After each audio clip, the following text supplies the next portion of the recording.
السلام علیکم دوستو، تو کیسے ہیں آپ سب؟ تو آج کی اس ویڈیو میں آپ کو ایک ہی بہت خوبصورت برڈ سے اور بڑے معصوم برڈ سے ملانے جا رہا ہوں۔ تو یہ جو برڈ ہے یہ آپ نے اکثر صبح کے ٹائم اپنے گھر میں آتا دیکھا ہوگا، یا جن بھائی کے گھر میں پھل فروٹ والے لگے ہوئے ہیں، درخت لگے ہوئے ہیں، پودے لگے ہوئے ہیں، مطلب کہ امرود وغیرہ، انگور وغیرہ، تو ان گھروں میں یہ بہت زیادہ جاتے ہیں۔ تو ویسے بھی اگر آپ نے کوئی گھر میں کوئی روٹی وغیرہ یا کوئی دانے وغیرہ پھینکے ہوں تو یہ تب بھی صبح صبح کے ٹائم آپ کو بہت زیادہ نظر آتے ہیں۔ اور یہ جو برڈ ہے یہ بہت زیادہ ہوتے ہیں، یہ پاکستان اور انڈیا میں بہت زیادہ ہی دیکھے جاتے ہیں۔ تو ابھی میں آپ کو بتاتا ہوں کہ اس کا نام کیا ہے، اور اس کو ریڈ ونٹڈ کہتے ہیں انگلش میں۔ اور بہت سے بھائیوں کو تو یہ پتہ ہوگا کہ ان کو ریڈ ونٹڈ کیوں کہتے ہیں، لیکن جن کو نہیں پتا تو وہ یہ دیکھیں کہ اس کی دم کے نیچے والے جو بال ہیں وہ سارے ریڈ کلر کے ہوتے ہیں، جس سے ان کو ریڈ ونٹڈ کہتے ہیں، اور ایک یلو ونٹڈ بھی ہوتی ہے۔ تو ابھی میں آپ کو دکھاتا ہوں اس کے اوپری باڈی کا ٹچر۔ تو سب سے پہلے اس کی دم کی بات کرتے ہیں، تو دم اس کی باقی پیچھے سے بلیک ہوتی ہے، اور اینڈ پہ اس کی یہ وائٹ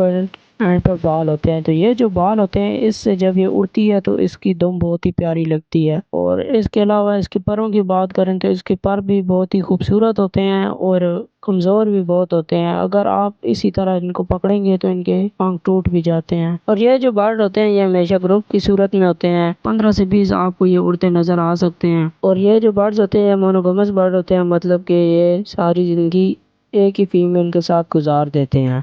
یہ اپنا پیر توڑ کے دوسرے کے ساتھ نہیں بناتے، جب تک کہ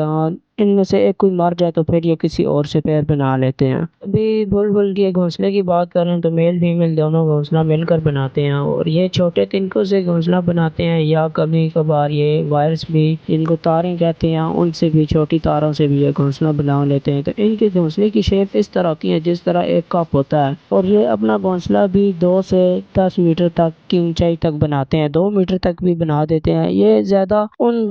درختوں پہ گھر بناتے ہیں، اتنا اوپر یہ نہیں بناتے، 10 میٹر سے زیادہ اوپر یہ نہیں بناتے، جو بہت گھنا پودا ہو اس میں یہ اپنا گھونسلہ بنانا پسند کرتے ہیں۔ تو بلبل کی بریڈنگ سیزن کی بات کریں تو مئی سے ستمبر تک ان کا بریڈنگ سیزن ہوتا ہے، اور یہ فیمیل 2 سے لے کے 3 انڈے دیتی ہے جو کہ گلابی کلر کے ہوتے ہیں، اس کے اوپر بلیک ڈاٹ ہوتے ہیں، اور ان کے بچے بھی ایگ میں سے 14 سے 15 دن کے بعد نکل آتے ہیں۔ اور بلبل میل اور فیمیل دونوں اپنے بچوں کو پالتے ہیں، صبح اور شام کے ٹائم ان کو کیڑے وغیرہ لا کے دیتے ہیں، اور ان کے جو بچے ہوتے ہیں یہ 2 سے 3 ہفتے کے بعد یہ اپنا گھونسلہ چھوڑنے کے لیے تیار ہوتے ہیں۔ بلبل کے میل اور فیمیل کے ڈفرینس کی بات کریں تو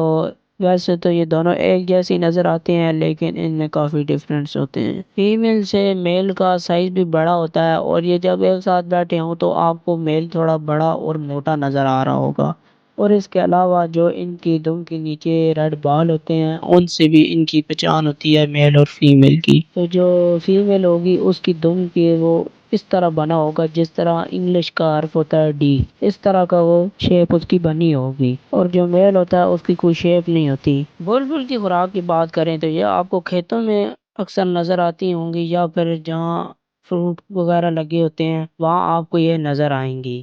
تو باغوں میں اور کھیتوں میں آپ کو نظر آتی ہے، جب کوئی کسان اپنے فصل اگانے کے لیے بیج پھینکتا ہے تو فصل کو نقصان نہ ہو، یا اکثر ایسے کھیتوں میں پتنگے وغیرہ اور کیڑے وغیرہ آ جاتے ہیں جو فصل کو خراب کرتے ہیں، تو یہ ان کیڑوں کو کھاتی ہے، چھوٹے کیڑے پتنگوں کو یہ کھا جاتی ہے۔ اور ان کے بارے میں آپ کو ایک اور بہت مزے کی بات بتائیں کہ یہ اپنے گھونسلے کو بالکل نیٹ اینڈ کلین رکھتی ہے، جب بھی ان کے بچے گھونسلے میں میٹ وغیرہ کرتے ہیں تو یہ اس کو کھا جاتی ہے، اس وجہ سے کہ کوئی کیڑے وغیرہ گھونسلے میں نہ آئیں۔ تو یہ تھی ریڈ ونٹڈ بلبل کی چھوٹی سی انفارمیشن۔ تو آپ نے کمنٹس میں لازمی بتانا ہے کہ آپ کے گاؤں میں یا آپ کے علاقے میں اس کو کس نام سے بلاتے ہیں۔ تو ویڈیو اگر اچھی لگی ہو تو ویڈیو کو ایک لائک اور چینل کو سبسکرائب کر دیں۔ تو ملتے ہیں کسی اور ایسی ویڈیو میں، تب تک کے لیے اللہ حافظ۔